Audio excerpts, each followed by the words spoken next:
So, welcome everyone here and in the future watching. Welcome to the Opera Queens Podcast. Hope you're in the right place. If not, you're going to be here for some queer and or IBPOC opera classical music content. And this podcast is a place where we go behind the scenes of behind the curtain, and we talk to our amazing artists for Opera Queens who are queer and or IBPOC, and today we'll be talking to Corinne DeJong, who is an amazing bi mezzo and is not BIPOC but is fabulously queer. And we're so honored and excited that this podcast this season is being funded by Canada Council for the Arts, or Conseil des Arts du Canada, the Digital Now grant, which has been super amazing, and we're super grateful for this support. And of course, before we begin, I want to just really gratefully acknowledge that I'm here on the land of Toronto, Takaranto, and it's a land of many First Nations people, unceded land of nations such as the Haudenosaunee, the Anishinaabe, the Métis, the Huron-Wendat, the Mohawk, and the Mississaugas of the Credit. And as well, Opera Queens, we've done a lot of work and continue to have lots of work and performers in Montreal or Tiohtià:ke, the land of many nations, including the Kanien'kehá:ka, and especially as I mentioned, an organization that puts IBPOC queer performers especially at the forefront. We really want to be conscious of our Indigenous elders and heritage, and to see continued reconciliation. So that said, I'm excited to dive in. There's lots of juicy things to talk about, I'm sure. Just before we were logged on here, Corinne and I were just already spilling the tea. So I am going to share, hopefully, oh, there we go, Corinne's bio and give it a little read. Not the shady kind of read. Do you see it, Corinne? Do you see something? Yes, I see it now. Yeah. Okay, phew. Okay. All right. So, the illustrious Corinne DeJong, who I'm very happy and excited to say is a friend and colleague of mine. And actually, with Opera Queens this year, it's the first time we've actually had a chance to perform together, but we both studied at Laurier together once upon a time, our undergrads. Lots has changed. Lots has changed since. I apparently didn't really retain much from that education. But Corinne DeJong is a mezzo-soprano from Burlington, Ontario, a recent graduate of the master's program at the Manhattan School of Music. Her previous credits include The Judgment in Paris, Suor Angelica. Well, I should say the roles, because if I just say the operas, it can be confusing. So Juno in The Judgment of Paris, Suor Asmina in Suor Angelica, the Princess Kniagina of Rusalka, Zita in Janis Kiki, Maman in L'Enfant et les Sortilèges, The Huntsman's Wife and the Owl, which I'm pretty sure I saw in Cunning Little Vixen back at Laurier. Sorceress and Dido and Aeneas, Giulietta in The Tales of Hoffmann, Les Contes d'Hoffmann, Rosalinda in The Fledermaus, The Bat, as well as chorus in Suor Angelica, Emmeline, Tosca, Bohème, Traviata, and Pagliacci. And this isn't the updated one, but I should mention with Opera Queens last season, Corinne was our fabulous Principessa de Bouillon in Adriana Lecouvreur by Cilèa for Drama Queens, which will also come out in a digital format finally this year. But has been seen live, mostly online at least so far, in that role. And it was a jump-in role, which we will talk about later, and was very exciting. And then upcoming will be our Olga and our nurse Filipievna in Tchaikovsky's Onegin in our Tanya's Secret queer adaptation, as well as some roles in our Cleopatra production. And in addition to appearing on a forthcoming Noel Edison singer's recording, Ms. DeJong has also sung many recital programs as a soloist with St. Jude's Anglican of Oakville, the Reformed Church Bronxville, the Port Nelson Choir, and the Ambassador's Male Chorus. And future engagements include La Serva Padrona, Uberto with Flip Flopera. Actually, it was there. And some projects with the Opera Queens, which I already said. And Corinne can be engaged through the Ex Animo studio and is also a fabulous educator doing lots of teaching right now, which is really fantastic. So I have a clip of your beautiful Principessa de Bouillon. I don't know if you've seen this, but this was super fun because I got to play Adriana to your Principessa, and it's just a fun opera. And if I had the voice for Principessa, I would do it, but I leave that to you. This is the aria of Principessa de Bouillon, Acerba voluttà, with Corinne DeJong. And this was recorded in October of last year at Array Music in Toronto. And it's for our Drama Queens production, which will finally premiere online 2022 in spring is our slated release. And we have the magical Ben Kwong, who's joining us via the piano, but it's a track that he recorded custom fit for us in Montreal, which we'll talk about later, which is a cool process. And here we go. So, ta-da.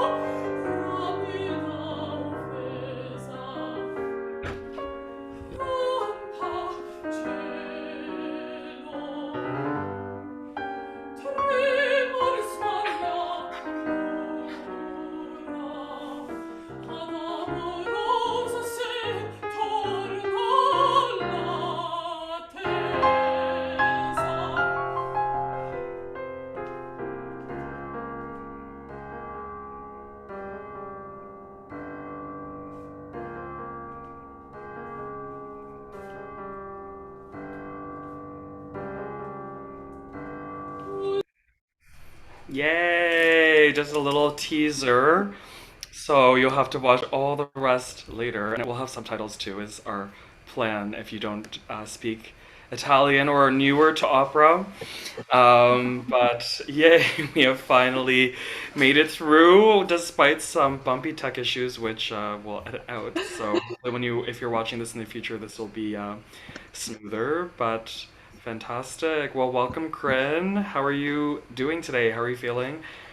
I am well, thank you. I actually had not seen all of that clip. I'd only seen a couple little pieces of it, and really cool. They did some great job with the video editing and stuff. So going good Yeah, out there. yeah, it's been very Very exciting exciting stuff. because I've been watching a lot of it, but a lot of you haven't seen it yet. Watched it probably way and heard it way too many times because I've had to be like picking the takes and all that. But it's exciting seeing it finally come together.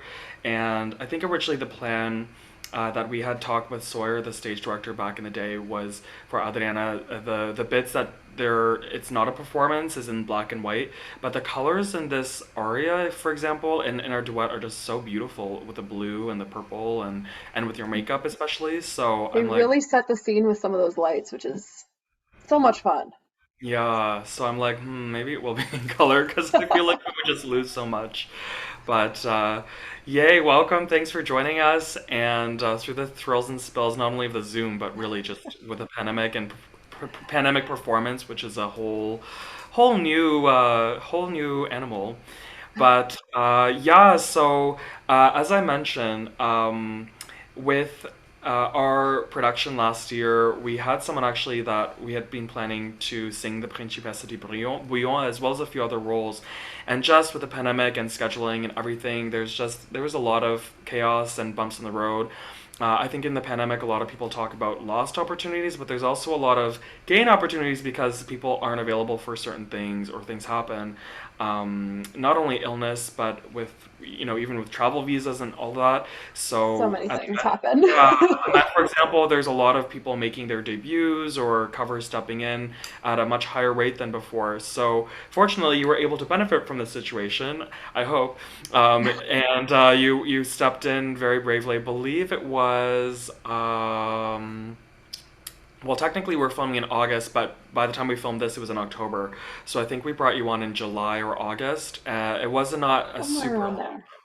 yeah, it was not a super long time, and you dove right in, and we're super on board. So yeah, so I just was just wondering what your experience, just kind of diving in such a crazy way, and kind of this role and this whole Opera Queen's experience, because then after that we kept you quite busy for a while. You ended up performing the role on Zoom live. We recorded at Array for a digital film, and I think you just moved back to Canada. So what was this kind of experience like for you diving into this in this way? So first, Mike, thank you. But I want to just say we're having some mic problems, and I believe I'm Oh, echoing on your end. oh no, I'm sounding I up. just feel like I should Me, mention this before we have no another worries. tech problem. Yeah, yeah. So it's you hear something on your end? Yeah, so I hear myself coming back through your speaker. Oh no. How about now? Testing, testing. I don't hear anything now, so Okay, it might have been my mic is very sensitive and my speaker's loud, so it probably was like. it's all So good. we'll see what it sounds like. So far, all of them have sounded okay and looked okay, but this one might be the one might be a little weird. But that's kind of what we're all about. Exactly. Well, jumping So in, regardless of whether they heard the question, hopefully they can hear the answer. when it comes to jumping in and doing things last minute, I honestly had kind of started looking at Acerba voluttà and a little bit before, so it wasn't like totally jumping into something new, but certainly it was an unexpected opportunity to get to sing with Opera Queens and to get to do even any opera projects Mhm. in 2021. Right. um, I had just finished school the year previous and came back to Canada very, very abruptly. Had not even intended to come home to Canada were it not for the pandemic. Had planned to extend my student visa, stay in the US. I had some work lined up there, and that all completely fell through. But definitely the pandemic presented its own opportunities, both in independent performance, but also in independent growth, and really spending some time alone with one's voice Mm-hmm. and getting that chance to really reconnect in a different way with the voice. And that I think has helped me when it comes to then embracing new projects that are no longer school-based projects and so significantly less guided, but Mm-hmm. rather, colleagues working together independently where, present your own ideas and you have to like give things to the group and the group will give things back to you, and finding that different way of collaborating without a hierarchical structure Yes. of professors and students um, is really it's a very different feeling and it's fantastic. I'm definitely coming to like it. I'm glad because we have lots coming up for you, and we're assuming that you enjoyed it, and but that's part of also I think with the way not only for opera queens, obviously with the drag component and the queer component, and marginalized, racialized peoples, but just the way that we operate. I think for me, I've always wanted a little bit more of a roundtable kind of feeling, and that there isn't so much hierarchy, because I mean it is different of course stepping out of school, which is very hierarchical, and there's a lot of it's very different when you have people that are grading you and a lot of different kind of stakes. But Mhm. even so, I think even in the professional world with a lot of the professional companies, it still ends up being that way with the conductor and the director and the admin. And I think especially for singers, we have lots of ideas and we're very well trained in many different areas. A lot of us have ideas that I think are not always asked for or included. And for me, I really wanted more of that kind of collaborative approach.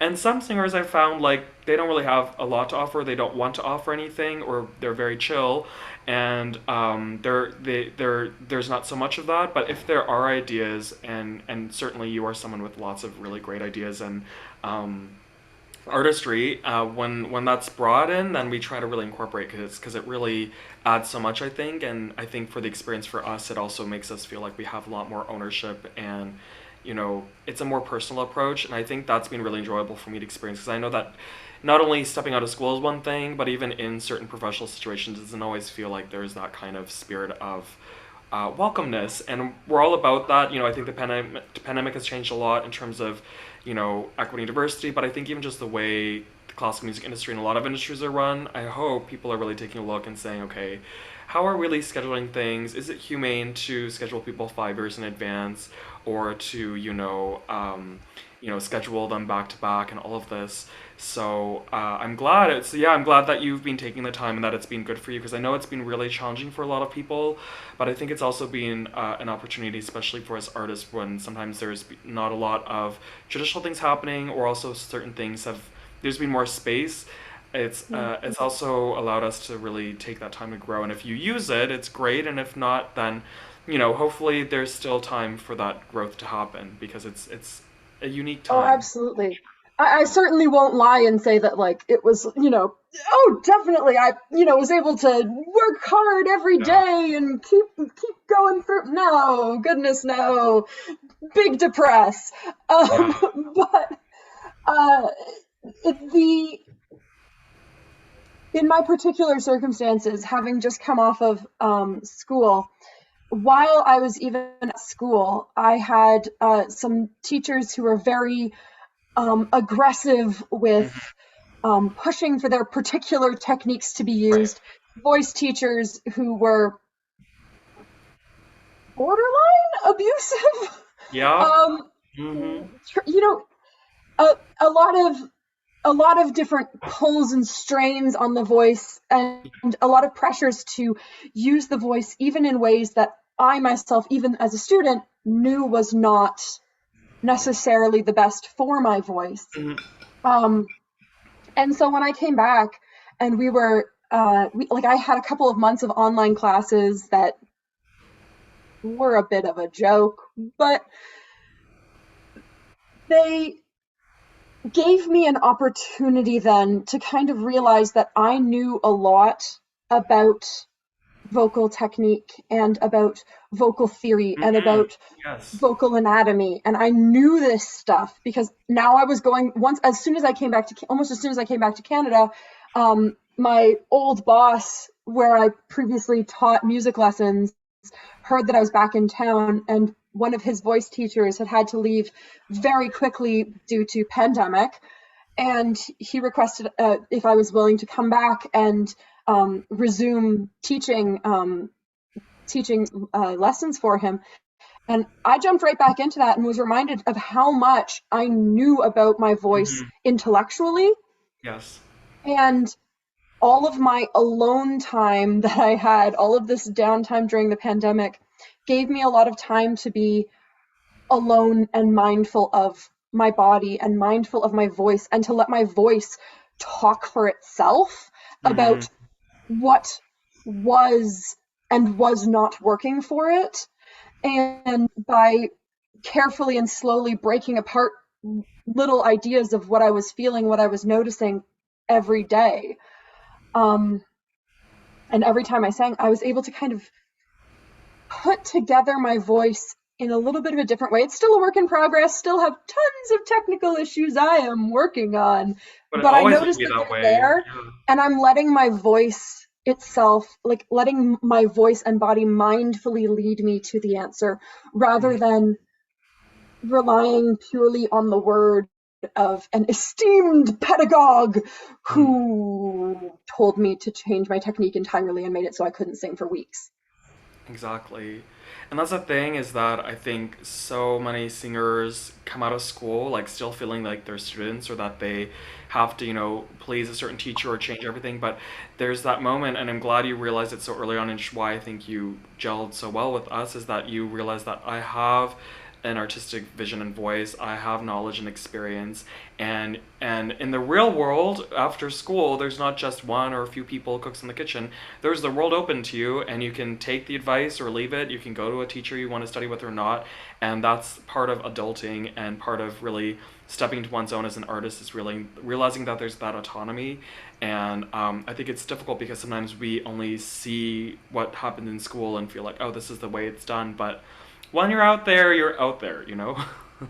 Well, to kind of expand on the analogy you just used, when you're at school, there's a tendency to think that your teacher, your voice teacher, is the cook and Hmm. you are the dish.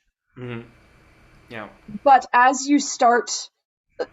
I have started working beyond school, I have started to realize that I am the cook.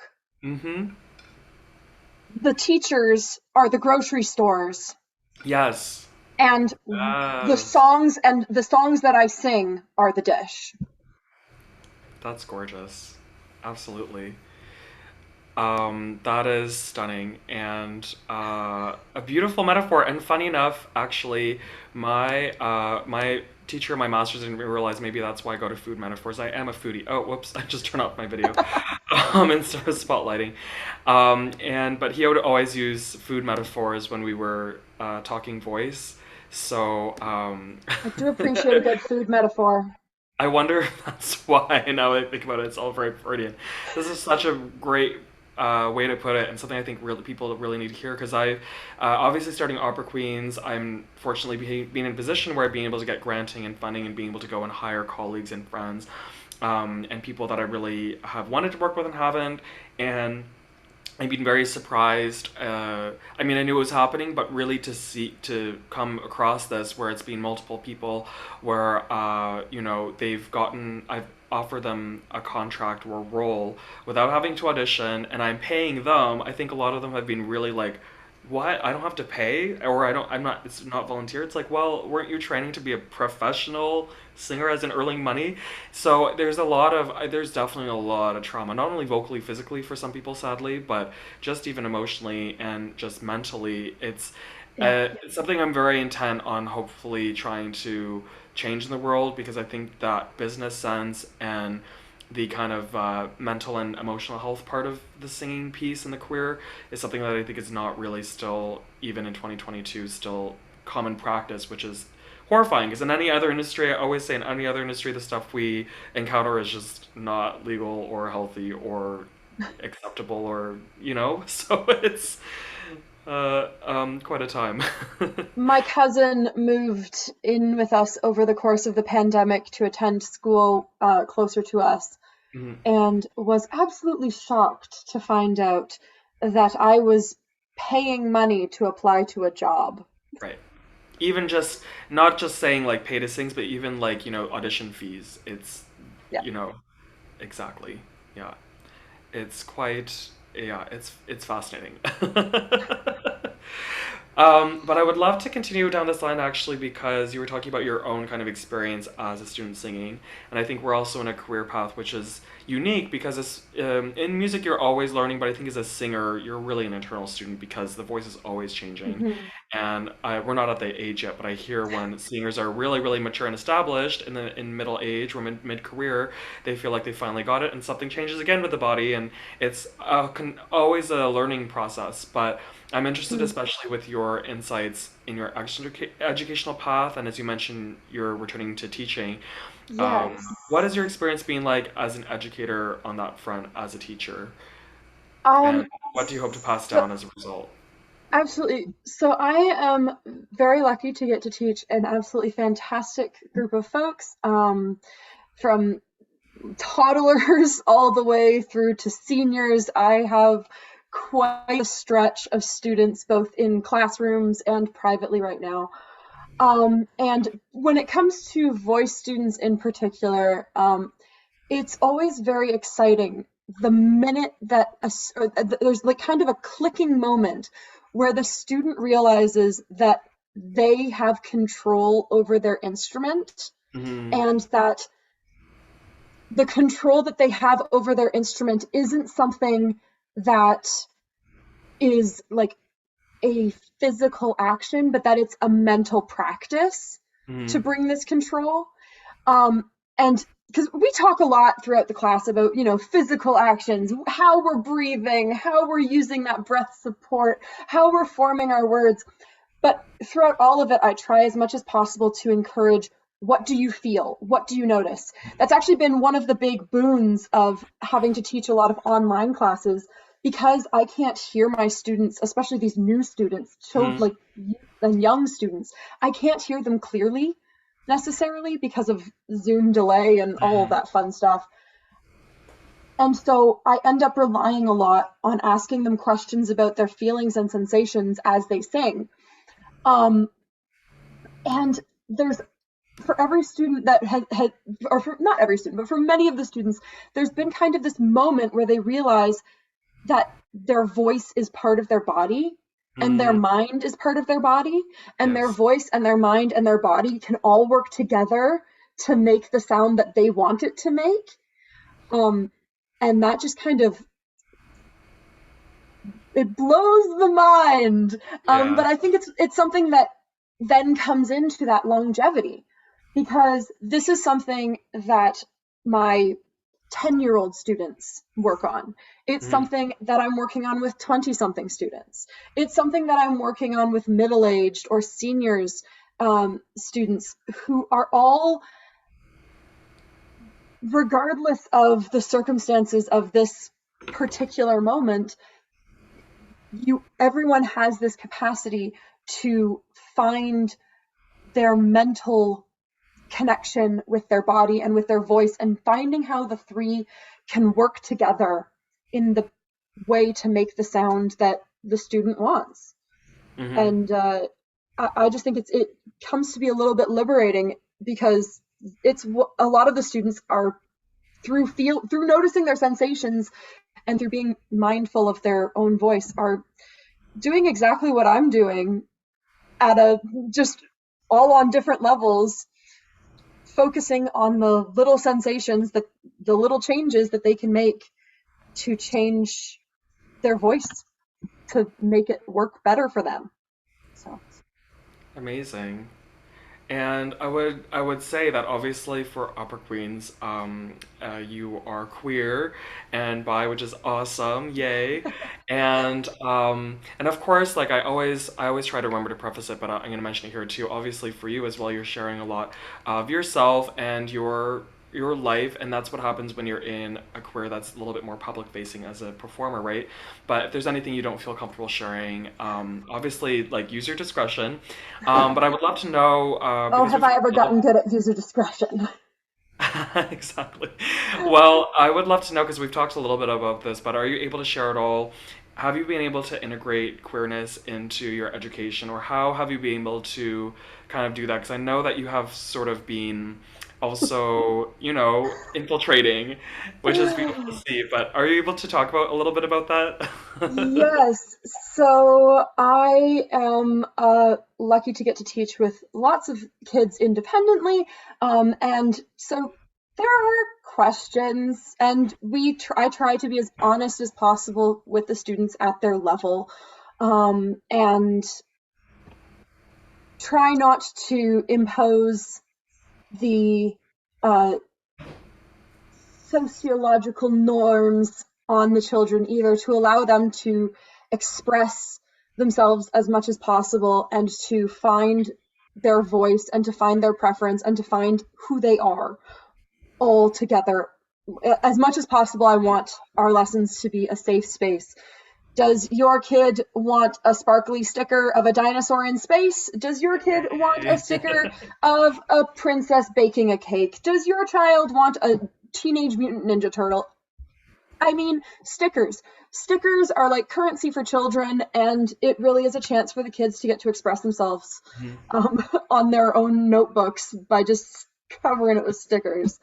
But even then, also teaching from a classroom perspective, things can get very interesting as well, particularly because I teach at a Catholic school. So I teach at a private Catholic school, Mhm.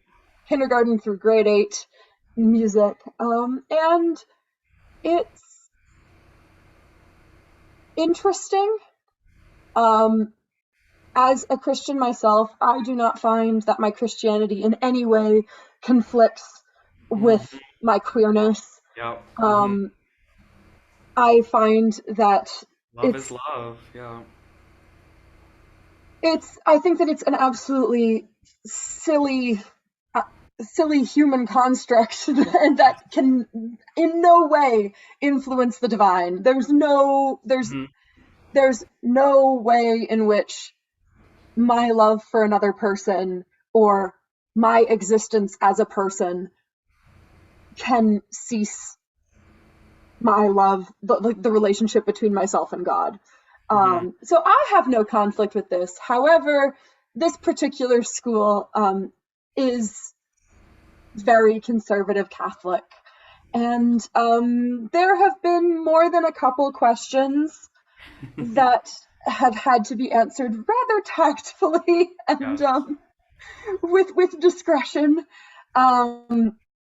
in order to still keep a safe and open place for the children and still encourage the children to find and live their truth, while also respecting and acknowledging their parents' wishes and their faith community. But when a second grader asked me if I'm going to vote PPC in the latest election, that I don't think I voted PPC. I might have. You know what? It's all as we are with singers, whatever you'll pay me to be. No, but yeah, and I'm really glad that you shared that. Obviously, no names named, and it's tough, right? You know, because we are working situations sometimes where being a queer person, and if you layer like, you know, racialized identities on it, it's complex, and the repercussions can be real. But I think hopefully we're at a point, if a lot of the social justice movements, particularly in the pandemic, have taught us that, I mean, it's 2022. We need to be talking about it. We need to be, you know, creating change, but at the same time, as you said, tactfully, because, you know, we do want to work, but at the same times, you know, we do need to keep things moving. So well, and it's not even just a matter of maintaining employment. It's also just a matter of respect. as well Like, too, yes. I hold different beliefs from many other people, and I will acknowledge this, even amongst my family. And I don't want them to be forcing or pushing or constantly mentioning their opinions to me, Right. like the ones that I disagree with, any more than I feel I should be able to do that to them. And so I think there has to be a certain level of respect. I do acknowledge that I come from a very blessed position to be able to say that. But there's also the difference between acknowledging and being respectful towards individuals and then towards organizations. Yes. Because that the difference between an individual and their organization is huge.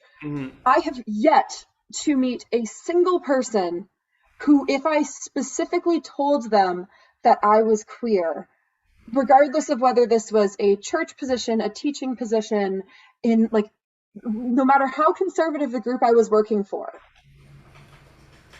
I have not encountered a single person who, upon finding out that I was queer, actively berated me for it.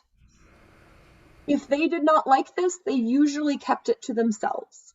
Again, I am in a blessed position with this. I know that this is not a universal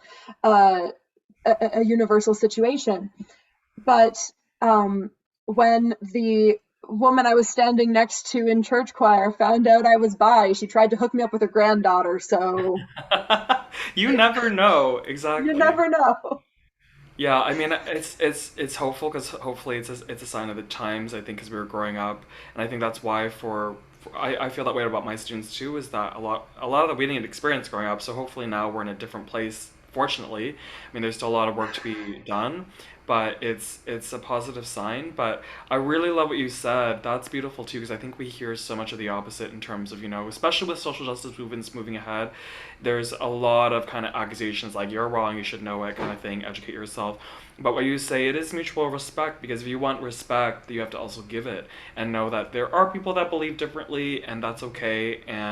But as long as they respect us and we can respect them, I think that's a really beautiful message for people to hear, because we need that love all around, you know, even for the people that maybe don't get it, and that's okay, maybe never will. Well, and Deserve it, like, yes. I grew up in a rather conservative community, and like I went to Christian high school, grew up very sheltered, and never encountered queer people beyond the stereotype Mm. in my youth. consequently, I did not realize I was queer for a very, very, very long time. Well, and that's why And representation I matters. and there Yes. was definitely a portion of my past that I am not proud of where I wouldn't say I was actively hostile towards queer people, but where I wish they would just stop doing all the, because there's this I like there's this inability that I think is common in our culture as we're so busy that we don't like investigating ourselves. And Hmm. there's a certain amount of self-reflection that's required to acknowledge so many things. Hmm. And it's an uncomfortable self-acknowledgement. It's uncomfortable to think about the state of Indigenous affairs in Canada. It's Hmm. uncomfortable to think about and to learn about racism Hmm. and like the racist past of our country and of other countries and of just the world. It's Yes. so uncomfortable to learn about the things that you like and the things that you find identity in being harmful to others or being harmful to yourself. And it's very easy to try to push back against that in anger or in sadness or in disbelief, but that doesn't help growth. Hmm. And I think that actually goes together then also with finding the the voice in singing. It's very easy to listen to a recording, to listen to a recording on your phone and say, "Oh, my voice is so bad. I'm terrible at this. I Hmm. should just stop." And or I need to, get this person to fix my voice, to fix this about me. And that's not that pushing back at yourself in anger is not going to help you heal or to help you Hmm. grow or to help you improve. Just as pushing back against societal issues that you disagree with or that you find distasteful does not make them go away and does not make the shadow of the other within yourself go away anymore. Hmm. Absolutely. Wow, so eloquent. And this is why I wanted to do this podcast. I mean, but even so, I had no idea until you actually do it, that there is so much that artists have to say because so often we just, even like rehearsing together, yeah, we talk a little bit, but it's very music centered and very specific to what we're doing, most part. I mean, of course, we I have mean, segues. there's also, this the fun thing that we're gonna do on the weekend. Yeah, There's exactly. there's so much more interesting and fun stuff to talk about rather than getting into the nitty gritty, uncomfortable places. But there at the same time is a space for that to happen because I think there's so much that needs to be talked about and the tea that needs to be spilled, and I'm always just so astonished at how eloquent everyone is, and it makes sense because that's why I admire all of you so much as artists because you bring so much more to the table than just singing pretty, which is not nearly enough, and it's things really people need to hear and need to talk about, and yeah, it's just great hearing that from you because of course I know your voice, but there's always more to learn, and you have really great insights in that, so it's great to hear, and I hope people will be listening and watching and will be sending to other people to listen to, and same with the other ones because everyone is, and it's funny because I think as singers oftentimes they say, oh, I don't have anything to say and everything like that, but again it comes back to the industry of not having those spaces where those ideas are welcomed or that input is sought. So but we're doing it, so and it's Might as well. amazing. Yes. Well, it's interesting to hear about your journey. I really see a lot of myself in that too, because I grew up mostly in Guelph, Ontario, and in a Christian school, which I left later on, thank God. But it's quite a time, and going through that period of really not being very closeted and being very kind of like self-hating and all of that. Um, Obviously, fortunately, we're both in places where that is no longer the case, quite very much the opposite. Um, but I would love to know because we were talking, even I think before, maybe it came up during when we were rehearsing Opera Queens, but you've been working on something called Flip Flopera with Christina, who will be singing with Opera Queens soon. Yes. And you've been working on La Serva Padrona and doing some gender bending there as well, too. I mean, in your fach as a mezzo, it is a place where there's a lot of gender bending. The whole thing with that is that there's so little of the opposite happening in other folks, which is very telling of the kind of double standards. But I'd love to know about this project and kind of your interest in now embracing that queerness in your performing, especially. Yes. So this is actually what ended up getting me back in contact with you. Um, Right. It's beautiful the way it works, exactly. back, I uh, forgot, you're right. Yes, that's yes, yeah, back exactly at the height of the right. pandemic, I An was in innocent little contact with question. Christina. I was, yeah, I was in contact with Christina. We'd done some projects together in the past before.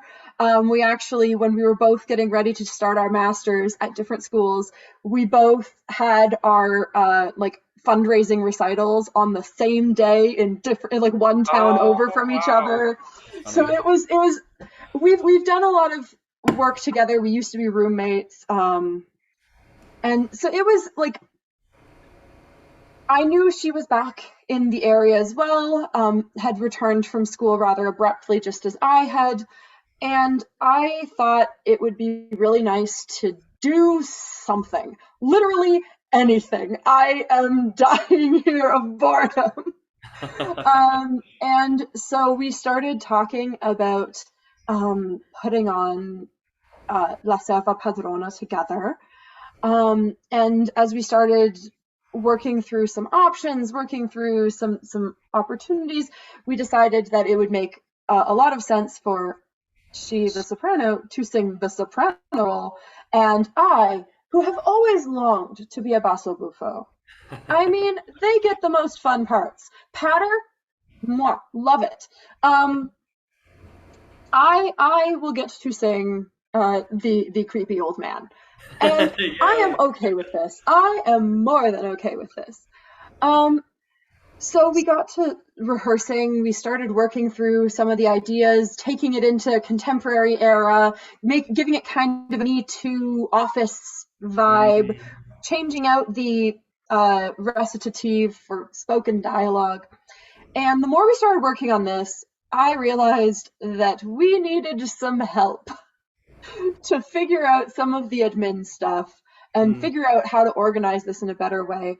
And so I actually got in contact with you because of Opera Queens and the projects that you had been planning over the summer. And I'd seen some of the stuff that you were working through.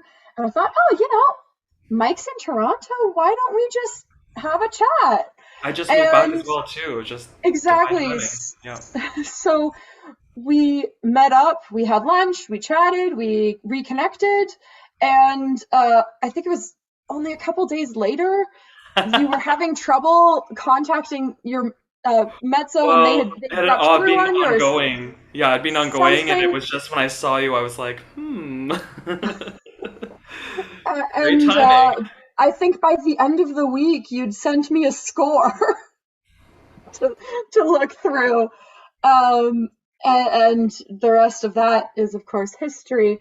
Um, and then when it comes to the rest of the flip flopera, um, it's on hold due to medical problems and scheduling problems. It's been bumped and bumped and bumped, and it's just the two of us, so we're just kind of, you know, it's casual. It started off as a pandemic project. If it comes to fruition, I will let you know. Yeah. I blame this on the ADHD brain. It doesn't always Oh, work. no, no, no, no. So, planning projects, we got a great start. The end has been a little more faulty, but Yeah, and it's having fun. We're having fun working our way along through that, and yeah. That's all that really counts. And a lot of that has happened in the pandemic. Sometimes it continues and materializes, sometimes it doesn't. But the process of working through it again is, how we got connected, and Hmm. it's something that, we might be able to put on or, but whether it doesn't matter because you have the idea and when the time comes and the timing's right, then you're good to go, right? There's no rush to get it done. And there's other things that's happen in the Oh, meantime. absolutely. That's the So, other thing. Like, we kept pushing it back because we kept getting busy with other good. engagements and other Yes. contracts and Good problem to have. illness, illnesses, or like other Not a things good problem. that are more important Yeah. than, well, not even more important, but that are more pressing Yes. than a two-person passion project. But I will say I do not regret engaging in a two-person passion project because it's given us the chance to explore our skills as professionals outside of this academic realm in a, I don't want to say safe, but in a measured environment together, and with And more friends. autonomous. Yeah. It is, yeah, an excuse to just work. Which is Yeah, also we're an working. We're upper Korean working. phrase. We sang through the duet today. It was a rehearsal. Yes. I mean, Don't mind also, the pizza in the corner.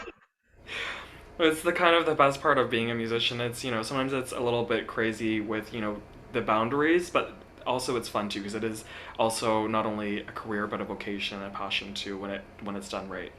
Yeah. Well, and also there's, as as my own boss, I get so many opportunities to look over projects that I want to participate in, and I find moments to slip them in amidst my schedule.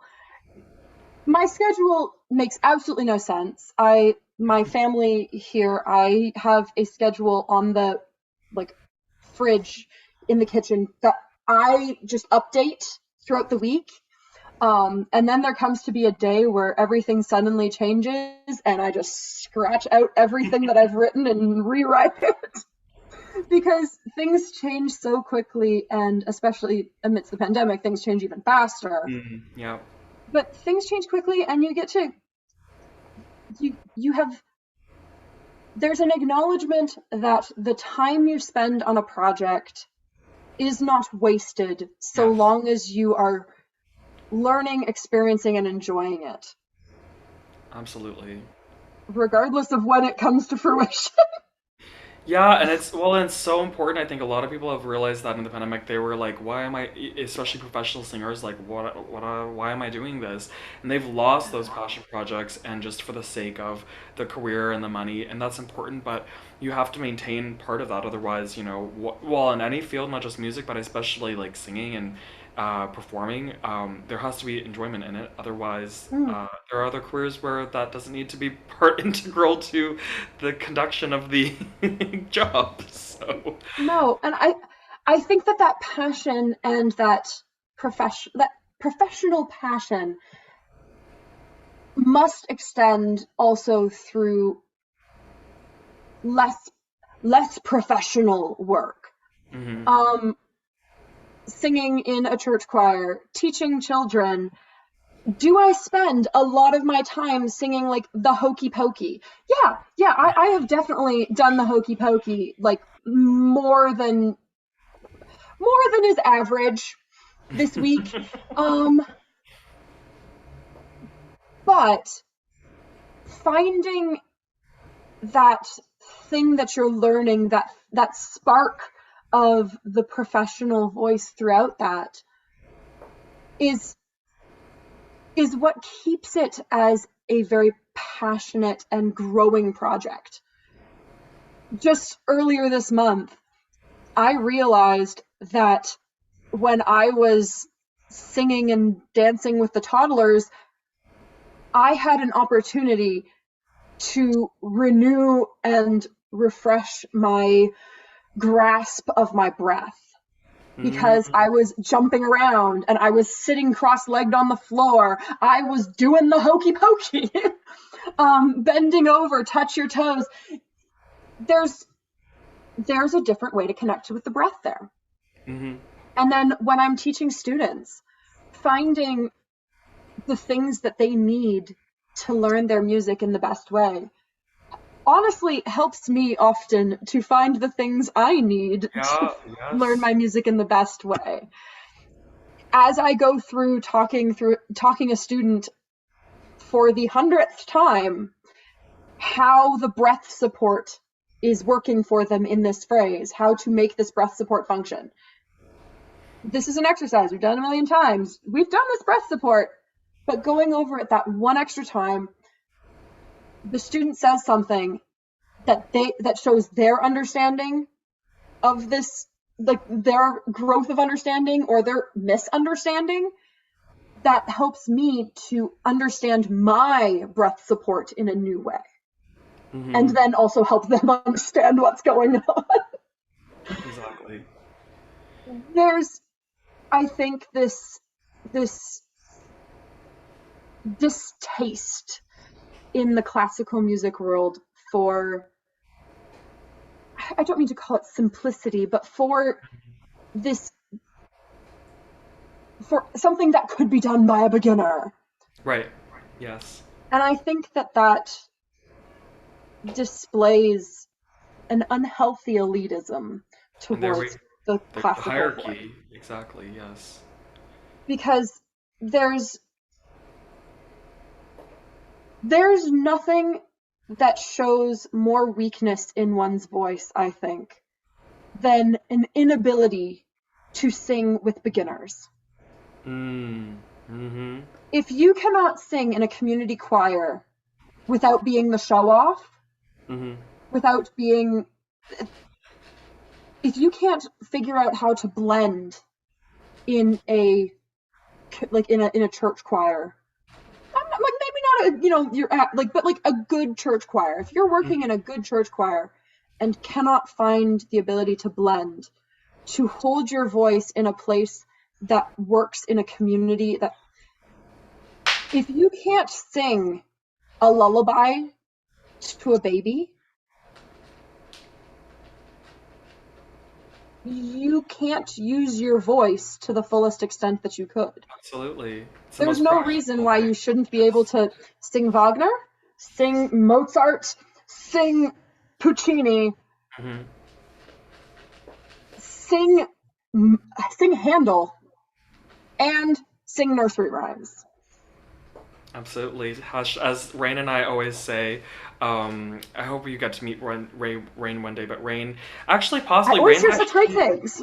Actually, I'm probably outing Brain, but I don't think he minds. But he's gonna be doing a recital, the art song recital with Tapestry Opera coming up in March. So he's gonna be staying with me, which we're very excited about. So we maybe should organize some kind of reunion. But we Sounds always fun. hashtag technique because there's so It's many so limits to a true. place, but good technique is good technique, and if you have good technique, And you can do it all really, within reason.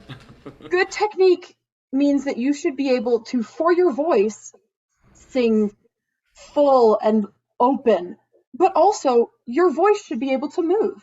Your Yes, voice should be able to blend. yes. Your voice should be able to like make it if you cannot hold your voice to be a little more simplistic for a while.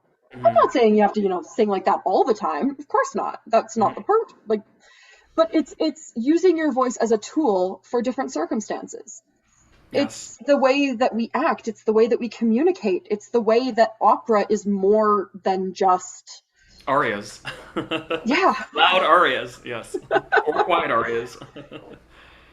Yeah, or an absolutely. aria that's loud and quiet. Ooh, God forbid, or you have to do a mezzo di voce. Oh my. You have to do oh, a more. note that's loud and quiet. I will Yeah, say also, beginner vocalists are terrified of the mezzo di voce, and then we start doing them, and by breaking them apart and putting them back together, and they suddenly are significantly less terrifying. exactly. It's just like anything. You have to learn to do it. If you want to be skilled in any profession, got to put in the work, the time, and the energy, and find the right teacher. Such as, well, Corinne's already in demand. So am I. So. But no, absolutely. Well, how the time flies. I did want to close with a little. I do have a closing question to try to ask everybody, which I forgot to send you, but we'll talk about it later. Oh, But I do want to plug. We do have something upcoming, which I'm actually super excited about, and it is with Christina. And speaking of the children, isn't it yes. always for the It's children? all about the children in Yes. the Oh no, end. am I not? I can't see. This is Am I the sharing my Waterloo Public Library event. Yes. Do you see it? Yeah, I see it. Okay, excellent. Scroll down a Um, little bit. We'll get the Absolutely. actual event So, information. yes, it's with Waterloo Public Library. It's a collaboration that came also through York Region Chamber Music. And we have an opportunity to present Tchaikovsky's Evgeny Onegin or Eugene Onegin, which we've rebranded as Tanya's Secret. It's where my drag persona Tanya Zmania came from, actually. And it's been my dream role of Tatiana, and Olga will be singing. You are the character. Corinne will be singing Oh, just Olga. And Christina will be singing her first Russian role as Lensky, and it's going to be online. It's for families and for children, and the scenes we're selecting are from Act One, which is all about reading and writing. So we're really thrilled. It's on March 14th at 3 p.m. And we're really excited to bring this to you. It's been something that I've dreamed of doing for a long time, and we're going to be presenting it in bigger ways later on because we've got funding. Thank you, government funding agencies. But this is something super exciting, and I just wanted to mention it because Corinne and I have a big love of Russian music, and I had already been planning this when we'd yes. met.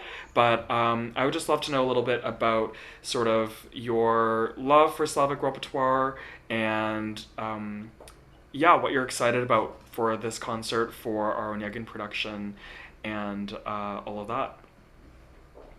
Yes. So I first really encountered Russian opera um, with the Russian opera workshop that was run by the late Gennady Marson. Um, Fantastic individual, seriously missed in like Russian opera. He did some amazing work in Philadelphia and throughout America, like the United States. So lots of, uh, but going there and seeing in my very first Russian opera, which was also kind of like my very first summer program, and just so many firsts there, and meeting so many people who were passionate as opera, passionate as I was about opera, but in a different way than the people who I'd met at school. These were people who were specifically many of them had already decided that Russian opera was the thing that they were the most excited about, and who had taken Russian language classes or who had learned so much about Russian opera. And I showed up and I thought I was so prepared because I found a uh, Russian pianist, like a Russian piano teacher in my neighborhood who gave me like diction lessons despite the fact that he's not a vocalist, but just like made me repeat after him until I got the diction well enough that he was willing to send me. I feel like that's essentially how it went. I thought I was so prepared. Then I meet these other people who had seen tons of Russian operas and who had like, Yeah. and I was just so impressed. And then I started listening to more Russian opera, both the one that we were doing in the show, but then other Russian operas. And the way that Russian opera is put together is very similar but so different at the same time. I absolutely love it. Has a very communal feel to it. Yes, Um, yes. Whereas Italian opera, German opera, they have so much emphasis on the arias. French opera has the dance scenes mostly that have a lot of emphasis, but in Russian opera, the chorus numbers are full chorus. And Mm-hmm. when you have a duet, a trio, a quartet, quintet, any number of singers, whenever you have a group of singers, they are going to be doing something and it's going to be fantastic. I do not need to know what is going on to know that it's going to be fantastic to listen to, and absolutely even more fantastic to sing, because you feel like a puzzle piece that's sliding in with all these other puzzle pieces that were specifically made for it in a different way than you get in an Mm-hmm. Italian quartet. Yes. Yeah, they exist, but they don't mesh together in this particular way. There's a different mood. Was so inspired leaving that class, started singing all kinds of other Russian arias as much as I could, started trying to study Russian independently, with middling success. It's hard. Started taking courses over once the pandemic started. I realized I was saving all this money by not being in school and not taking voice lessons. I could spend it on something, and I decided to take some private Russian classes. And my teacher Trina says that my Russian has improved significantly in the year that she has known me, and it has. My Yay! Russian has just improved so much. It's amazing how working on something steadily makes that improvement visible. Like anything, there's no You secret. learn things. But through having taken as much, like through having worked as much with the Russian language, it has only increased my love for Russian opera. And when you mentioned plans of doing Onegin at some point in the future, I think I may have actually done a backflip in my soul of excitement. Again, it was fantastic timing. It was really in the early stages of because the idea had been there for like my life since I saw it was my first opera when I was 13, so like basically since then. But in terms of reality, like I literally like within the next couple months was planning to like write grants and things. And we got our first grant, and actually I guess I should say a few things come in, which has been absolutely Mhm. exciting, and hopefully some more because there's still some in the works. But yeah, yeah. But it's very, very exciting, and I absolutely cannot wait um, to work on this music and to sing it together, in whatever capacity we're pulling together, because it's just so pretty and Yes. so fulfilling. Yes. Love it. Yeah, Absolutely love absolutely. it. Very looking forward. We've been working on the libretto so far, and then we meet on Thursday to sing for the first time, and it's the first time I Yes, will the hear first Christina in music a long, rehearsal. long time. Yeah, so it's gonna be exciting, and just the three of us leads, so a lot of the intimate duets and arias and things like that. So very exciting, and stay tuned because there's more coming. In terms of Onegin, we also have a Cleopatra production coming as well too.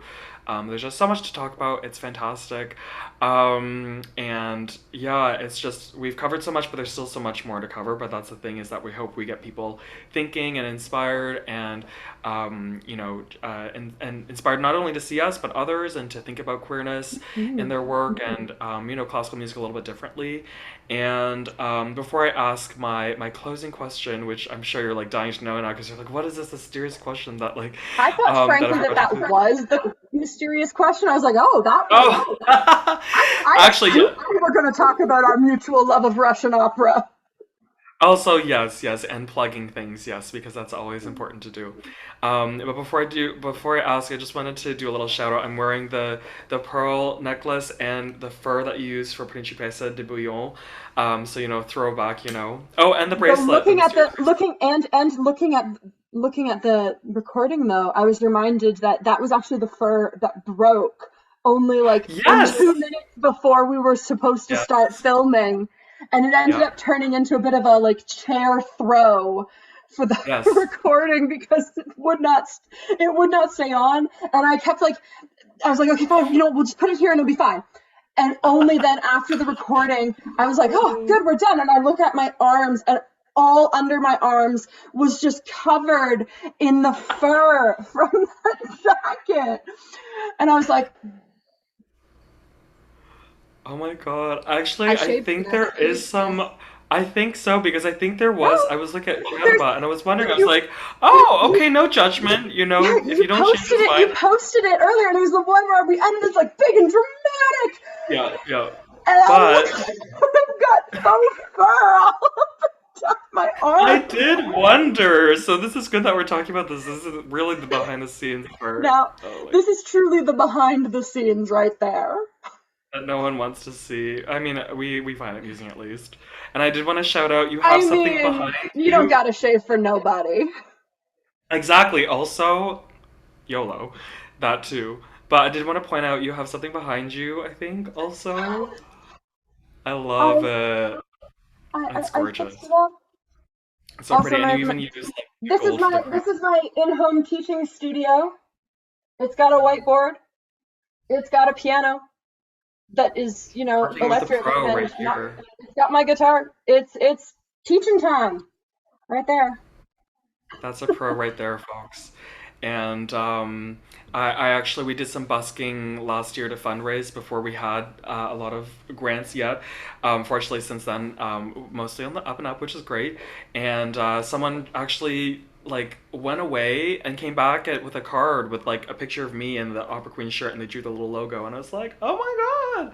It was I don't know if you knew that. It was really sweet. So anyway, No, kind of takes very me cool. back. So I'm glad because it was just something I whipped together. I was like, we need a logo, and it's sticking, which is a good thing. Something simple but memorable. It's simple, memorable, and classy. Classy, but a little bit tacky, which I think if that does not describe all of our productions, I don't know what does. It's kind of the exactly. It's you got a little camp, you got some classiness, but it's sometimes the line is blurred. And honestly, in classical music and opera, even if in a traditional production, sometimes too. So that's the whole thing we're trying to bring out True. and call out and spill some tea. My question that I always love to ask is, especially, as queer people, BIPOC people, we go through stuff. So if you, and it's great because you're an educator, but if you could say something to your younger self, what would you tell them knowing what you know now? Dun dun Like, dun. how much younger are we talking? As Because, young like, as you want. It's up to you. if I were talking to my, like, middle school, grade school self, I think I would tell myself, someday you will have the best friends in the world. Aww. But if I were talking to my high school self, who already had those friends, who I like was starting to make those friends, I think I would just probably want to tell myself that, hey, you're queer and neurodivergent. You don't know what either of those words mean? Start doing some research. Um, and that probably would have gotten me to a therapist sooner. The Important. thing is, Yep. you can't just go back in time and tell yourself, oh, by the by, you're bi, because that's not going to work. Because then past me is going to be all angry about it, and we talked about that already, right? You Mhm. can't tell someone something. You need to tell them about something that's going to make them curious enough to actually learn something. Yeah. So, Absolutely. I love dear past that. self, Yes. you are queer and neurodivergent. Figure it out. And love yourself for it. Absolutely. And my sincerest hope is that when people are watching these, that they, if there's someone who needs to hear that message, that they do, and they save a lot of that time in the years that we did. Oh, so many years and so many projects. Absolutely. Well, I'm gonna close out with a clip of our duet from Adriana Lecouvreur. This is one of the most fun things I've done, So much fun. and So no much fun. armpits were harmed in the making of this one. I think at least I don't it was a recall. really exactly. It's a really great performance we did for Queer History Month, and it was on Zoom. And really grateful that we had the chance to do this and to close out Queer History Month actually for McGill, which was amazing. And again, the piano track is by Ben, the fantastic Benjamin Kwong, who we didn't get to talk about too much, but he custom fit these tracks for us, and it was a little uncanny. But yeah, Very speaking uncanny. You of, keep looking. You'll notice in this recording, I keep looking for the conductor, but there is none. and he just knows. It shows. Exactly. Anyway, speaking of bringing the classiness and the campiness together, I think this really epitomizes it. But it wasn't our fault. Cilèa just wrote it. He knew we would do this one day, and honestly, if you look at the productions from the '80s, I think we could have gone farther. Oh, But here we go.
And we all lived happily ever after. Instant break of character right there. That's fun to see. And we bring back Corinne Principessa. We are totally good friends in real life, of course. And fun little. I just wanted to keep that little moment at the end because it's just so funny because especially because we're hosting it ourselves that like we're like there and then it's not like an opera where you freeze and it blacks out and you just have to like be like okay and now I am a human again. Yeah, no, it's just we're in your living room and wearing a rain jacket indoors to hide my head. I don't know. It was so much fun though. Yeah, good times. Whole thing. Something for the nursing home one day. And yeah, if you don't know this opera, it's not as well known, but it's a lot of fun, and we're fighting over the same man who is not even, he doesn't even make an appearance in our production, which is even more fun. Because I always felt like this duet was a little bit lesbianic anyways, so anyway, it's questionable what's really happening. Also the fact that, I don't remember what was going on, but it definitely looked like I was checking out your butt at one point. In like the most duet portion, I'm like, you know what? It's in character. No, actually, I thought about it after. I was like, oh damn, I wish we incorporated more lesbianic energy because there's so much potential. But we were just like trying to get through it. But in the end, I think there was plenty, whether intentional or not. Because the way Cilèa wrote it was like, Cilèa, what were you really wanting to do here? But the funny thing is, I hope Jay doesn't kill me, but we've talked about this with the Carmen that Jay and I did when Jay was playing Don José and I was Carmen, and there was a lot of butt checking out too. But that character was much more in your face, and I did shake my butt at them. So, but my butt has been making its rounds. Fantastic. I can die happy.